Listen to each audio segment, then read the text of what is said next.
bienvenue dans le monde de l'animation. Pourquoi je fais cette vidéo? Je vais vous expliquer pourquoi.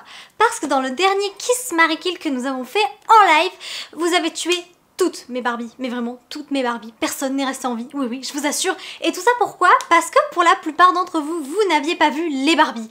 Et c'est pas possible, voilà, on peut pas aimer l'animation et ne pas avoir vu les Barbies. Il faut absolument remédier à ça et je vais vous y aider, c'est parti.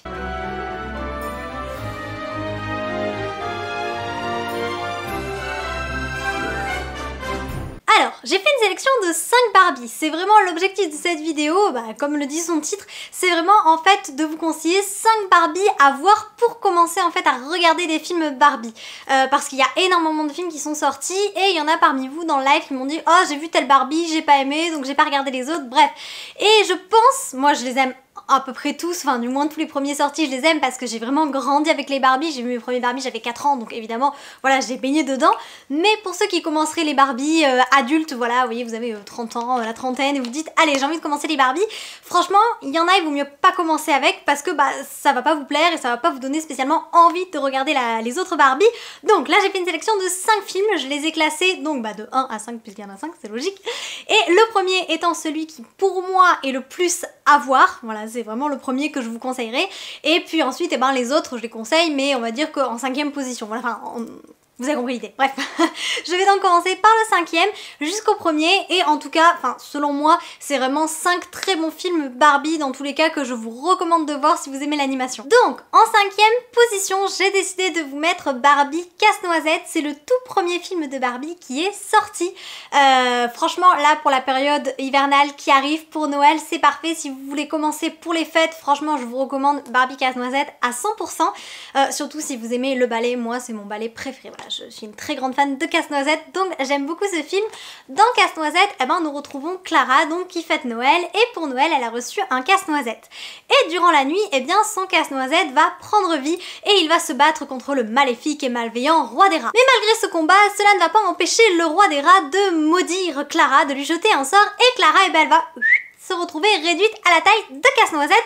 Et comme elle ne peut pas rester comme ça, bien entendu, et qu'elle veut retrouver sa taille humaine, elle suivre Casse-Noisette dans le monde merveilleux du ballet et dans le monde où se trouve le roi des rats, mais également la fée dragée qui exauce les vœux et qui peut lui rendre potentiellement sa taille normale. Barbie dans Casse-Noisette, il a peut-être un petit peu vieilli par rapport à certains autres qui sont dans cette sélection, mais pour moi ça reste un excellent film d'animation, surtout si vous aimez en fait tout ce qui a trait au ballet, à la danse. Le studio avait d'ailleurs fait appel aux danseurs du célèbre ballet de Paris pour s'inspirer de leurs mouvements et des différentes chorégraphies. Les chansons sont très belles également, vous retrouvez les chansons du ballet, mais pas seulement, il y a également quelques chansons originales il me semble, ou quelques chansons en fait qui ne sont pas du moins du ballet de Casse-Noisette. Ce film là il est beau parce qu'on a une belle histoire, on a quand même une jolie histoire d'amour, même si la romance ne prime pas, c'est pas ce qui est mis en avant, mais il y a quand même une jolie histoire d'amour. Il y a surtout de la fantaisie, beaucoup de magie, il y a un côté, vous savez, très hivernal, donc très enchanteur, vraiment, un petit peu comme Clochette et le secret des fées, pas tout à fait pareil, mais dans ce style-là, vous voyez, vraiment très magique, qui transporte. Donc même si c'est le premier Barbie, celui-là quand même, je vous conseille de le regarder, et même pour un premier film, je pense quand même qu'il peut vous donner envie ensuite de regarder les autres films de Barbie. En 4e position, et d'ailleurs je précise parce que celui-ci est un de mes préférés, mais ce n'est pas mon classement personnel, c'est vraiment selon moi et selon ce que j'ai entendu, ce que j'ai vu, quels sont les films de Barbie qui plaisent le plus en général. Voilà, donc dans ce classement, c'est vraiment pas mes 5 préférés, il y a mes préférés dedans, mais dans ce classement, il y a vraiment pour moi les films qui peuvent plaire à la plus grande majorité. Voilà, on va dire ça comme ça. Donc en 4e position, j'ai mis Barbie, princesse de l'île merveilleuse. Comme je l'ai dit, un de mes films préférés, il est très beau et il sort un petit peu du contexte des autres Barbies, c'est-à-dire que dans les autres Barbies, nous nous retrouvons très souvent, surtout dans les premiers Barbies, dans un château. Bon bref, là aussi il est question quand même de royauté, mais surtout c'est quand même un film qui est beaucoup plus exotique puisque nous suivons Ro qui est donc une petite fille qui a fait naufrage sur une île et elle a été élevée par un pandarou, un pan, et plus tard elle s'est nouée d'amitié avec une petite éléphante. Et donc depuis sa plus jeune enfance, Barbie, Ro, vit sur cette île et un jour, il y a un bateau qui va s'ancrer près de cette île et ce bateau, est celui du prince Antonio du royaume voisin. Ouais, du royaume voisin. Et ce bateau est donc celui du prince Antonio, le prince du royaume voisin. Et il va tout de suite y avoir quelque chose, une certaine alchimie entre Ro et Antonio. Et Antonio va venir par la convaincre de rentrer avec lui. Il lui dit peut-être qu'on pourra retrouver votre famille. Et surtout lui, il se voit pas laisser cette jeune femme toute seule sur cette île. Et donc une vie assez difficile va commencer pour Ro, puisque elle n'a pas les manières qu'il faut pour fréquenter les gens de la royauté. Elle a du mal à s'intégrer. Elle qui n'avait aucune règle sur son île, là elle se retrouve dans un cadre très strict. Et donc ça ne veut pas être évident pour elle, et d'autant plus que son attirance pour Antonio va encore plus compliquer les choses. Pour moi, Barbie Princesse de l'Île Merveilleuse, c'est comme je vous l'ai dit un film qui est un petit peu différent des premiers Barbie qui sont sortis. Ro est d'ailleurs un petit peu plus indépendante peut-être que les autres Barbie Princesse. Et cette histoire, franchement, moi qui adore la romance historique, j'aimerais vraiment voir ce film de Barbie soit en livre, soit un jour, pourquoi pas, en remake live, avec un côté un petit peu plus adulte encore, parce que franchement, la relation de Ro et Antonio est très belle, cette histoire d'amour impossible, parce que ils ne sont pas ils sont pas du même rang. Vraiment, celui-là, je ne peux que vous recommander de le voir. C'est d'ailleurs un des films de Barbie qui, selon moi, a les meilleures chansons. Il y a notamment les voix de Ro et Antonio qui se mélangent dans un très très beau duo au début du film. Donc si vous avez envie de voir un Barbie qui sort un peu plus de l'ordinaire, avec un côté très exotique, des animaux exotiques également, franchement, Barbie Princesse de l'Île Merveilleuse, c'est celui que je vous recommanderais. En troisième position, j'ai mis un classique de chez classique, j'ai mis Barbie au bal des 12 princesses. Et franchement, petit aparté, vous savez, ça fait 10 ans. Ouais, ça fait 10 ans que mon réveil est la musique de Barbie au bal des 12 princesses et tu danses de Julie Zenati. Je crois que c'est la version française d'ailleurs que j'ai... Oui. J'avais d'ailleurs fait un montage vidéo de cette chanson avec les 3 versions, c'est-à-dire anglais, français et italien. Donc franchement, je vous le mets là si jamais ça vous intéresse de regarder. Mais bon voilà, ça fait 10 ans que je me réveille avec Barbie au bal des 12 princesses dans les oreilles. Et j'aime encore cette chanson, c'est dingue, hein. Pourtant j'ai plusieurs fois eu envie de balancer mon téléphone le matin. Mais non, j'aime toujours cette chanson. Voilà, c'était le petit plus pour Barbie au bal des 12 princesses. Si vous cherchez une sonnerie de réveil, vous en avez une toute prête. Donc Barbie au bal des 12 princesses, on retombe sur un univers beaucoup plus classique et traditionnel que celui de Barbie Princesse de l'Île Merveilleuse.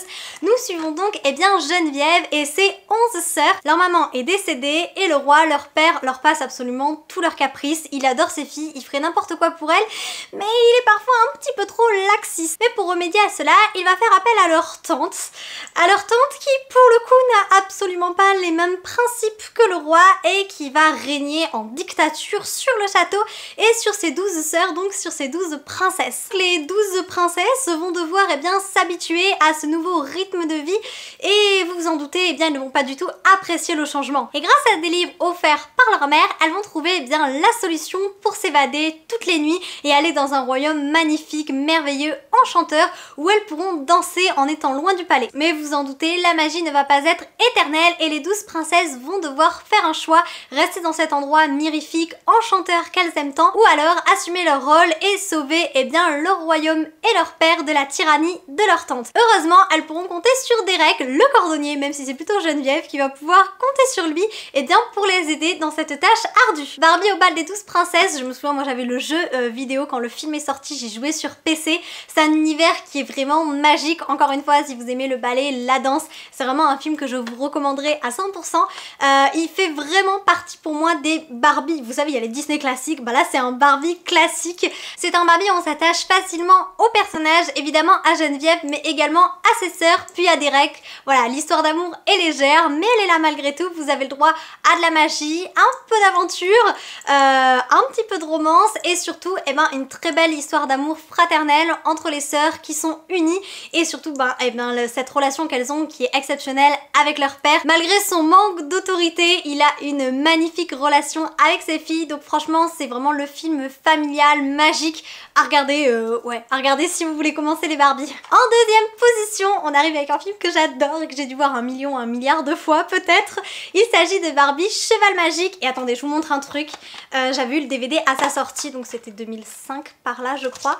Et regardez, c'était le début de la 3D. Et dedans, on a le droit aux lunettes 3D de Barbie. Il y avait 2 options différentes sur le DVD. Soit vous regardiez le DVD en 2D, enfin en 2D en synthèse quoi, normal. Soit après vous aviez la possibilité de regarder Barbie avec certaines scènes en 3D. Et donc vous mettiez, allez je vous les mets pour le plaisir, vous mettiez ces magnifiques lunettes, voilà. très classe. Et vous aviez quelques scènes en 3D et franchement ça rendait pas trop mal. Alors bon ok, moi j'avais 5-6 ans quand le DVD est sorti, je crois que c'était 2005, ouais par là. Donc bon, c'était assez novateur pour l'époque, il y avait peu de films avec de la 3D, mais celui-là, oula, tout est tombé encore une fois. Mais celui-là marchait pas trop mal et il y avait quand même... Voilà, il y avait quand même 4 paires, donc c'était plutôt chouette. Vous voyez, le DVD est intact et encore une fois c'était Julie Zenati qui avait fait la musique. Voilà, j'ai encore le... Voilà, et bien c'est la date. Découvrez cette voix en concert à Paris le 29 novembre 2005, vous voyez, donc voilà, le film est sorti en 2005. Et donc, l'histoire de Barbie Cheval Magique, qu'est-ce que ça raconte? Nous suivons Annika, qui est une princesse assez intrépide et audacieuse. Ses parents ne veulent pas qu'elle sorte du palais, mais elle en a rien à faire des ordres, elle n'écoute qu'elle-même. Et elle est également passionnée de patins à glace. Donc voilà, c'est un film qui est très hivernal, encore une fois. Donc franchement, pour la période des fêtes ou pour la période voilà, de l'hiver qui arrive, franchement, il est parfait. Et il a ce côté, vous voyez, très neige, très magique. Voilà, donc celui-là, pour la période qui arrive, c'est celui que je vous recommanderais sans doute le plus avec Casse-Noisette. Et donc Annika va finir par être consignée au palais par ses parents qui s'inquiètent trop, mais encore une fois, elle va refuser de suivre les ordres et elle va aller patiner bien, avec le peuple. Et c'est là qu'un sorcier va surgir de nulle part et va la demander en mariage. Et vous vous doutez bien, avec le caractère très affirmé qu'a notre petite Annika, elle va l'envoyer sur les roses sans se poser la moindre question. Et c'est alors que ses parents vont s'interposer et vont lui dire que cette fille-là, eh bien, ils veulent la protéger à tout prix et qu'il a déjà pris leur fille aînée et qu'il ne prendra pas la cadette. Et alors là, Annika, elle n'en revient pas, elle n'a jamais su qu'elle avait une sœur. Elle dit mais quelle fille aînée? Et c'est alors eh bien, que le sorcier, furieux d'avoir été rejeté par Annika, va transformer tout le royaume ainsi que ses parents en pierre. Et alors qu'Annika s'apprête à subir le même sort, un Pégase va jaillir de nulle part et voler à son secours. Alors Barbie Cheval Magique, c'est un de mes préférés Allez, c'est mon deuxième préféré, je l'avoue, c'est mon deuxième film Barbie préféré. Déjà pour le tempérament d'Annika, qui est vraiment un sacré caractère. J'aime beaucoup les héroïnes comme ça, qui s'affirment énormément. Là, clairement, avec Annika, c'est le cas. C'est un film qui est vraiment très enchanteur, mais surtout, il y a une vraie aventure. Vous voyez, dans les autres, on reste un petit peu plus au palais, au château, bref, c'est un peu plus à huis clos. Là, vraiment, Annika va devoir traverser bien des épreuves pour sauver le royaume et ses parents. Sa relation également avec le Pégase, qui est une très très belle histoire, selon moi, pas d'amour romantique, mais très belle histoire d'amour entre Annika et le cheval magique. Et en parlant d'histoire d'amour, Annika et le Pégase vont faire un bout de route avec Aidan. Aidan est donc un forgeron qui a un passé assez trouble et qui, après quelques querelles avec Annika, va finir par accepter de les accompagner dans leur long périple. Selon moi, Barbie Cheval Magique, c'est sans doute l'histoire d'amour la plus développée avec le premier film, mais si vous cherchez vraiment de la romance, Annika et Aidan, je trouve qu'ils sont très proches, c'est une très belle histoire d'amour et vraiment cette épopée qui est fantastique. Moi, elle me donne encore des frissons. Il y a certains passages avec le sorcier et tout, bah ouais, ça me fait frissonner, j'ai plein d'émotions. C'est un film magnifique et franchement, c'est pas pour rien s'il est en deuxième position dans ce top. Et enfin, le premier Barbie, selon moi, si vous devez vraiment commencer les Barbie, certes, j'en ai mis 4 autres, mais pour moi, celui-ci, c'est le premier que vous devriez voir vraiment. C'est celui, eh bien, de Barbie Cœur de Princesse. Il était d'ailleurs sorti sur Netflix, malheureusement, il est plus disponible, mais quand il est sorti, il s'est retrouvé dans le top 10 des sorties, vraiment. Il avait eu énormément de succès. Il est sorti en 2004, donc moi j'avais 5 ans quand je l'ai vu et je suis tombée amoureuse de ce film. J'ai joué au jeu PC, je me souviens pour Noël, j'avais eu le château de Barbie avec les Barbie qui allaient avec. Bref, franchement, Barbie Cœur de Princesse, c'est un univers qui est magnifique.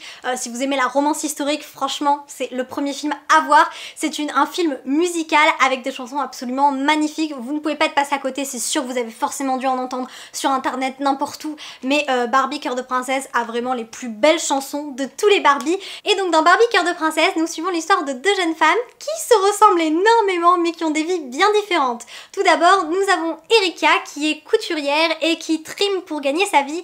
Et de l'autre côté, nous avons la princesse Annelise qui est donc née au palais.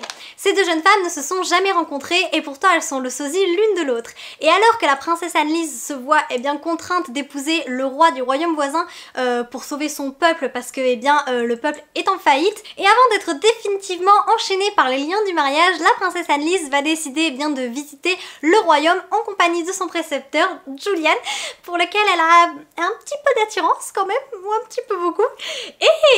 Et durant cette sortie, elle va croiser la route d'Erika qui est en train de chanter sur la place et elles vont être éberluées sérieux par cette ressemblance entre elles et elles vont trouver ça incroyable et Annelise va lui dire ben je t'inviterai au château, tu viendras, voilà, nous pourrons en discuter plus amplement. Et alors qu'Erika eh bien est très enthousiaste à l'idée de revoir un jour la princesse Annelise, quelques temps plus tard, Julian va alors venir la chercher dans la boutique dans laquelle elle travaille et lui annoncer que la princesse a disparu et qu'elle doit impérativement eh bien, venir au château pour prendre sa place.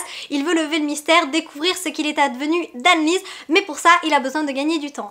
Et Erika, un petit peu surprise quand même par cette demande incongrue, va finir par accepter et elle va donc se faire passer pour la princesse Annelise et rencontrer le roi Dominique à sa place. Les routes de ces deux jeunes femmes vont donc s'entrecroiser, s'entremêler et Erika va donc prendre la place d'Annelise et Annelise va se retrouver dans une situation un petit peu délicate. Franchement, Barbie Cœur de Princesse, que dire? Pour moi, c'est un des meilleurs films d'animation. Je devrais classer tous mes films d'animation, ils seraient au moins dans mon top 10. Ça serait vraiment, voilà, ils pourraient pas être en dessous du top 10, c'est certain. Déjà, comme je vous l'ai dit, pour les chansons, mais également pour ses graphismes. J'aime beaucoup les graphismes de Barbie Cœur de Princesse, même s'ils ont vieilli, ça c'est sûr. Quand vous voyez la synthèse notamment des animaux ou des chevaux, bah les mouvements, voilà, ils ont vieilli par rapport aux films qui sortent actuellement, mais ça reste un très beau film d'animation, surtout l'histoire est vraiment profonde, il y a un vrai scénario, une petite enquête, bref, vraiment, l'histoire est très riche et on s'attache autant à Erika qu'à Annelise, puisque vous vous en doutez bien, il va y avoir des histoires d'amour, mais peut-être pas les bonnes histoires d'amour, puisqu'Erika va prendre la place d'Annelise et va tomber amoureuse du roi à sa place. Donc voilà, de très belles histoires d'amour, des chansons absolument magnifiques, un univers riche et raffiné, vraiment. Si vous devez commencer à regarder des Barbie, regardez en premier Cœur de Princesse, vous ne pourrez que tomber amoureux et amoureuse d'Annelise et Erika. Et ben voilà pour ces 5 premiers films Barbie à voir. J'espère que dans les 5 il y en aura un qui vous donnera envie de commencer à regarder des Barbie. Et puis sait-on jamais, peut-être que vous avez déjà commencé à en voir mais que vous n'avez pas vu tous les films qui sont dans ce top 5. Dans ces cas-là, ben, je vous invite à les regarder. N'hésitez pas à me dire en commentaire si vous regardez des Barbie, si vous avez l'intention d'en regarder, si vous n'en avez jamais vu, quel film de cette sélection vous tente le plus et si vous les avez tous vus, lequel est votre préféré. En espérant vous avoir apporté un peu de magie, à bientôt!